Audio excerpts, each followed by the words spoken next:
હવે આપ સાંભળશો તાપી જિલ્લા સમાચાર પત્ર, જેના લેખક છે નીરવ કંસારા. તાપી જિલ્લા સ્થિત કૃષિ વિજ્ઞાન કેન્દ્ર ખાતે પીએમ કિસાન યોજના અંતર્ગત ખેડૂત શિબિર અને પ્રધાનમંત્રીના લાઇવ વેબકાસ્ટિંગ કાર્યક્રમનું આયોજન કરાયું હતું.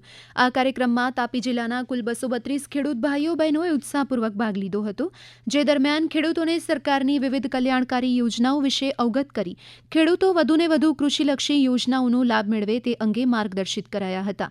કૃષિ વૈજ્ઞાનિક દ્વારા શિયાળુ પાકની વૈજ્ઞાનિક ખેતી તથા પ્રાકૃતિક ખેતીમાં રોગ જીવાત વ્યવસ્થાપન અંગે જરૂરી માર્ગદર્શન આપવામાં આવ્યું હતું. સાથે જ પ્રાકૃતિક ખેત પેદાશના વેચાણ વ્યવસ્થાપન અને ખેતી ખર્ચ ઘટાડવા અંગે વિસ્તૃત માર્ગદર્શન પણ આપવામાં આવ્યું હતું. આદિવાસી બાળકોના સર્વાંગી વિકાસ માટે તાપીના ઇન્દુ ગામ ખાતે આવેલ એકલવ્ય મોડેલ રેસિડેન્શિયલમાં શિક્ષણ સાથે નવીનતા, વિજ્ઞાન સાથે પર્યાવરણ અને અભ્યાસ સાથે આત્મનિર્ભરતા એ ત્રણેય મૂલ્યને એક સમય અભિવ્યક્ત કરવાનો એક ખાસ કાર્યક્રમ યોજાયો હતો. શાળામાં આધુનિક અને સુસજ્જ સાયન્સ લેબનું લોકાર્પણ જિલ્લા કલેક્ટર, જિલ્લા વિકાસ અધિકારી અને પ્રયોજના અધિકારીની હાજરીમાં કરાયું હતું. આ લેબ દ્વારા બાળકો પ્રયોગ આધારિત શિક્ષણ મેળવી વિજ્ઞાન ક્ષેત્રમાં નવી ઊંચાઈઓ મેળવશે. આ કાર્યક્રમની સૌથી વિશેષ બાબત એ હતી કે શાળાના જૈવિક કચરાનો ઉપયોગ કરી વિદ્યાર્થીઓએ પોતે જ આ ખાતર તૈયાર કર્યું છે. તેના પેકેજિંગનું લોકાર્પણ અધિકારીઓ દ્વારા કરવામાં આવ્યું હતું. આ અંગે શાળાનો અભિગમ એ છે કે માત્ર અભ્યાસ જ નહીં, પરંતુ જીવન જીવવાની કળા, પર્યાવરણ પ્રત્યેની જવાબદારી અને સ્વરોજગારની સંભાવનાઓ પણ બાળકો સમજી શકે તે ઉદ્દેશ્યથી આ કામગીરી કરવામાં આવી છે. આ પ્રયાસથી બાળકોમાં સ્વચ્છતા અંગે જાગૃતિ તો જ વધશે, સાથે કુદરત સાથે તાલમેલ સાધીને તેઓ ભવિષ્યમાં આત્મનિર્ભર બનવાની પ્રેરણા પણ મેળવશે. ઇન્ડિયન રેડક્રોસ સોસાયટી અને માહિતી ખાતાના સંયુક્ત ઉપક્રમે પત્રકારોના આરોગ્યની ચિંતા સાથે ફિટ ઇન્ડિયા ફિટ મીડિયા અભિયાન અંતર્ગત વ્યારા ખાતે હેલ્થ સ્ક્રીનિંગ કેમ્પ યોજાયો હતો. આ કેમ્પમાં 28 મીડિયા કર્મીઓએ આરોગ્યની તપાસ કરાવી હતી. લોકોને અપડેટેડ સમાચાર મળે તે માટે સતત કાર્યરત પત્રકારોના સ્વાસ્થ્યની ખેવના રાખવાના શુભ આશયથી કેમ્પનું આયોજન કરાયું હતું, જેમાં વિવિધ પ્રકારના ટેસ્ટ જેવા કે ઇસીજી, એક્સરે સહિત 65 જેટલા જરૂરી પરીક્ષણોને આવરી લઈ પત્રકારોની સઘન આરોગ્ય તપાસ કરવામાં આવી હતી.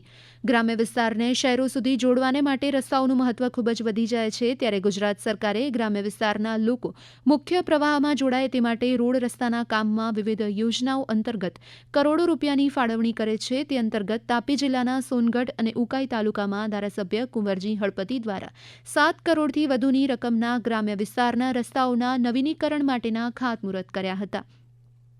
તાપી જિલ્લા ટ્રાફિક પોલીસ દ્વારા લોકજાગૃતિના ભાગરૂપે વ્યારા સુગર મિલમાં આવતા વાહન પર રેડિયમ લગાવી ટ્રક, ટ્રેક્ટરના ચાલકોને ટ્રાફિક નિયમો અંગેની માહિતી આપી હતી.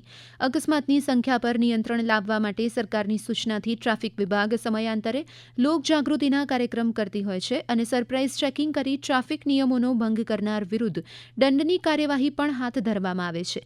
જેના ભાગરૂપે તાપી જિલ્લા ટ્રાફિક પોલીસ દ્વારા વ્યારા સુગર મિલમાં શેરડી લઈને આવતા વાહન પર રેડિયમ લગાવવામાં આવી હતી. કેટલીકવાર રાત્રિ દરમિયાન આવા વાહનોની સામેથી કે પાછળથી આવતા વાહનોને લાઇટના અભાવને કારણે આવું વાહન નજરે ન પડતા અકસ્માત સર્જાતા હોય છે, જેથી આવા ભારે ભરખમ વાહનની આગળ અને પાછળ રેડિયમ પટ્ટી લગાવી અકસ્માત નિવારી શકાય છે. મેદસ્વીતા મુક્ત ગુજરાત અભિયાન અંતર્ગત ગુજરાત રાજ્ય યોગ બોર્ડ દ્વારા રાજ્યભરમાં યોગને જીવનશૈલીનો અવિભાજ્ય ભાગ બનાવવા અનેક પહેલ કરવામાં આવી છે. આ પ્રયત્નના ભાગરૂપે તાપી જિલ્લાના વ્યારા ખાતે વિશાળ યોગ શિબિરનું આયોજન કરવામાં આવ્યું. વ્યારા ખાતે યોજાયેલ યોગ શિબિરમાં ગુજરાતના રમતગમત, યુવા અને સાંસ્કૃતિક પ્રવૃત્તિઓ મંત્રી ડોક્ટર જયરામ ગામિત વિશેષ ઉપસ્થિત રહ્યા. સાથે જ યોગ શિબિરનું માર્ગદર્શન અને સંચાલન જાણીતા યોગ આચાર્ય શિષપાલજી દ્વારા આપવામાં આવ્યું હતું. અનોખી વાત એ રહી કે આ યોગ શિબિરમાં અંદાજિત 4,000થી વધુ નાગરિકો એક સાથે જોડાઈ યોગ કર્યા હતા. આ સાથે જ તાપી જિલ્લા સમાચાર પત્ર અહીં સમાપ્ત થયો, જેના લેખક હતા નીરવ કંસારા. પ્રસારણ આકાશવાણીના અમદાવાદ, વડોદરા કેન્દ્ર પરથી કરવામાં આવ્યું.